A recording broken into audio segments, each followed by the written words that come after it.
रानी एक सुंदर महल में रहती थी। उसकी एक बेटी थी जिसका उसने सपना देखा था। बच्चे के काले बाल और बर्फ सफेद त्वचा थी, इसलिए उन्होंने उसे बुलाया स्नो व्हाइट। इसके तुरंत बाद रानी की मृत्यु हो गई। राजा ने लंबे समय तक शोक नहीं किया। 1 साल बाद वह महल में एक नई रानी लाया। वह सुंदर थी लेकिन गुस्से में थी। महिला अपने साथ एक जादू दर्पण लेकर आई। हर दिन उसने अपने प्रतिबिंब की प्रशंसा की और उससे एक ही सवाल पूछा, दुनिया में सबसे सुंदर कौन है? दर्पण ने हमेशा केवल सच्चाई को बताया है, इसलिए इसने ईमानदारी से रानी की सुंदरता की प्रशंसा की और महिला खुशी के साथ मुस्कुराई। स्नो व्हाइट का विकास हुआ और हर साल उसकी सुंदरता में निखार आया। और अब एक बार फिर दर्पण से बात करते हुए रानी ने जवाब में सुना कि अब वह दुनिया में सबसे सुंदर नहीं है, लेकिन स्नो व्हाइट। रानी अपने ही महल में यह सहन करने वाली नहीं थी। उसने अपने वफादार नौकर को राजकुमारी को अभेद्य मोटा बनाने और मारने का आदेश दिया, लेकिन नौकर रानी की खातिर प्यारी लड़की को भी नहीं मार सकता था। वह राजकुमारी को एक अंधेरे जंगल में ले आया और उसे जाने दिया, और वह खुद महल लौट आया और रानी को बताया कि उसने उसके आदेश का पालन किया है। लंबे समय तक राजकुमारी जंगल में भटकती रही, जिस तरह से उसे सभी प्रकार के वन निवासियों द्वारा मदद मिली।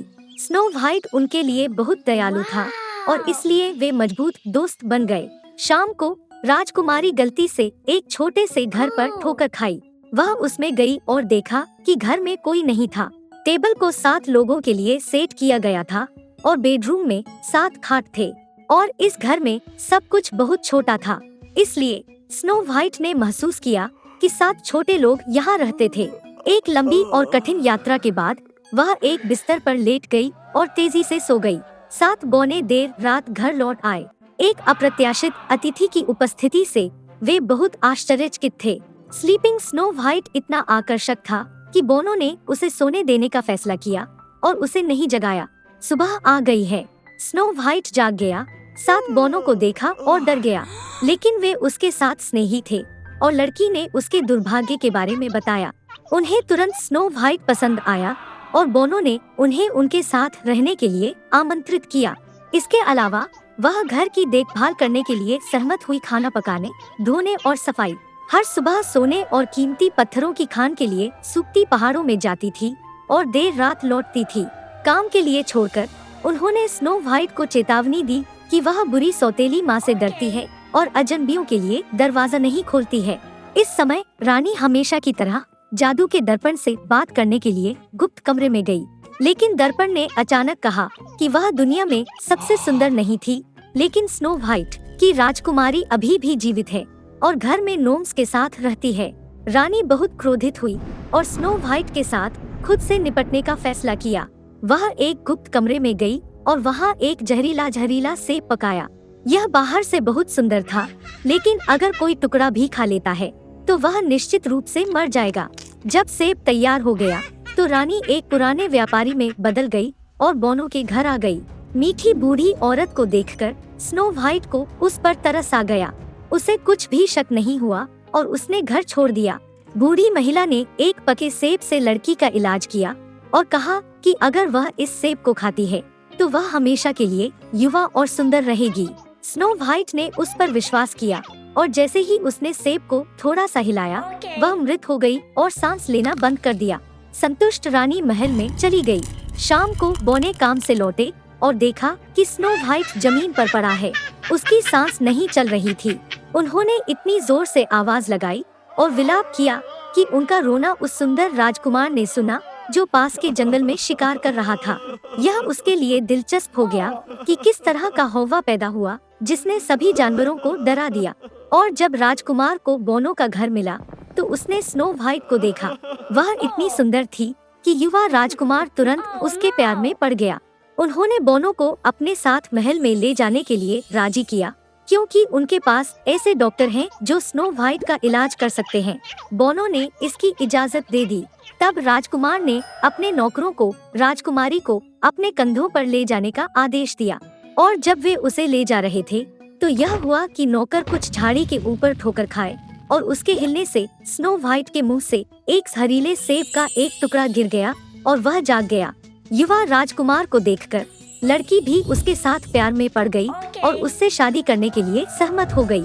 उन्होंने दुष्ट सौतेली माँ को भी शादी में आमंत्रित किया, क्रोध से कि स्नो व्हाइट अभी भी जीवित है और अब उसके पास एक लंबा और सुखी जीवन है। रानी ने जादू का दर्पण तोड़ दिया और फिर कभी उसमें नहीं देखा।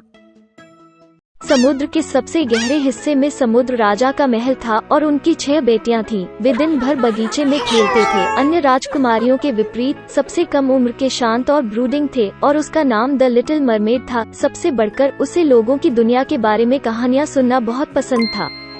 परंपरा के अनुसार एक मत्स्यांगना पहली बार केवल 16वें जन्मदिन में सतह पर बढ़ सकता है और अब यह भूमि और सबसे छोटी राजकुमारी को देखने का समय है। वो जहाज के निकट गायन और संगीत देख से आ रहा था। यह पहला मौका था जब राजकुमारी ने जहाज को देखा। जहाज के केबिन में लिटिल मरमेड एक सुंदर राजकुमार को देखा। बहुत देर तक वो अपनी आंखें उससे नहीं हटा सकी। अचानक समुद्र में एक हिंसक तूफान शुरू हुआ। राजकुमार का जहाज एक चट्टान से टकराया और टुकड़े टुकड़े हो गया। पूर्ण अंधेरे में बिजली चमकती थी और लिटिल मरमेड ने राजकुमार को समुद्र में गिरते देखा। उसे आश्रय लाकर उसने बचाया। जल्द ही राजकुमार को एक लड़की गुजरती हुई मिली। जब वो उठा तो वह उसे देखकर मुस्कुराया और उसे बचाने के लिए धन्यवाद दिया। छोटे मत्स्य स्त्री दुखी हो गए कि राजकुमार को उसके अस्तित्व के बारे में भी नहीं पता था। उसने पानी में डुबकी लगाई और तैर गई। लोगों के बारे में उसके पिता की कहानियों से लिटिल मरमेड जानता था कि वे मरमेड्स की मछली की पूंछ को बदसूरत मानते थे।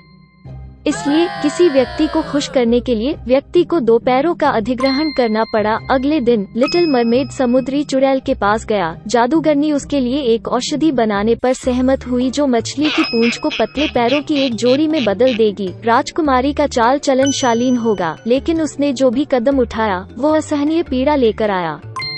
और अगर राजकुमार ने दूसरी शादी की तो लिटिल मरमेड समुद्री फोम में बदल जाएगा। बदले में चुड़ैल लड़की से उसकी अद्भुत आवाज लेने की कामना करती है। राजकुमारी राजकुमार के करीब होने के लिए कुछ भी तैयार थी और वो मान गई। रात में राजकुमार के महल में जाने के बाद लिटिल मरमेड ने एक जादुई पेपिया एक तेज दर्द के माध्यम से गोली मार दी और वो बाहर पारित कर दिया। दोपहर में जागने पर लड़की ने राजकुमार को अपने सामने देखा और अपनी आंखें नीची करते हुए मछली की पूंछ के बजाय 2 पैर पाए। राजकुमार ने यह पता लगाने की कोशिश की कि वो कौन है और वह यहाँ कैसे पहुँची, लेकिन लिटिल मरमेड नहीं बोल सकता था। अपने हवादार चाल और सुंदर नृत्य के बावजूद उसने अपने पैरों में भयानक दर्द महसूस किया। राजकुमार अधिक से अधिक लिटिल मरमेड से जुड़ा हुआ था, लेकिन फिर भी उसे एक छोटे से प्यारे बच्चे की तरह व्यवहार किया। इसने उसे अपनी पत्नी बनाने के लिए कभी उसके सिर में प्रवेश नहीं किया। एक बार राजकुमार ने स्वीकार किया कि उसका दिल उस पर कब्जा कर लिया गया है जिसने उसे बहुत पहले किनारे पर बचाया था और वे शादी करने जा रहे हैं। छोटा मत्स्यांगना बहुत परेशान था, लेकिन उसे सच नहीं बता सका। जब यह शादी का समय था तो राजकुमार ने हनीमून ट्रिप पर नववधू के साथ जाने के लिए लिटिल मरमेड को आमंत्रित किया। जहाज के डेक पर एक शानदार हनीमून तंबू फैला है। द लिटिल मरमेड के पास एक आखिरी शाम थी जिसके साथ वो अपने घर से चली गई थी। उसने अपनी अद्भुत आवाज दी और हर दिन अंतहीन धीरज दिया, लेकिन उन्होंने उन्हें नोटिस भी नहीं किया। जब जहाज पर सन्नाटा छा गया, लिटिल मरमेड डेक पर बैठ गया और सूरज की पहली किरणों का इंतजार करने लगा। अचानक जहाज के पास उसने अपनी बहनों पर ध्यान दिया। उन्होंने चुड़ैल को राजकुमारी को मौत से बचाने में मदद करने के लिए आंसू बहाए। जादूगरनी ने उन्हें एक तेज चाकू दिया जिसके साथ लिटिल मरमेड राजकुमार के दिल को छेदना था। उसके खून की एक बूंद उसके पैरों को एक पूंछ में बदल देगी और वो समुद्र में वापस आ सकती है। छोटे मत्स्यांगना तंबू में देखा और वहाँ प्यार में एक सोते हुए जोड़े को देखा। उसने राजकुमार की जान लेने की ताकत नहीं पाई और खंजर को समुद्र में फेंक दिया। दुख के साथ लिटिल मरमेड ने खुद को पानी में फेंक दिया, लेकिन राजकुमारी की दया ने दुष्ट चुड़ैल का दिल पिघला दिया। जादूगरनी ने उसका जादू रद्द कर दिया और लिटिल मरमेड को फिर से मानव पैरों के बजाय एक मछली की पूंछ मिली।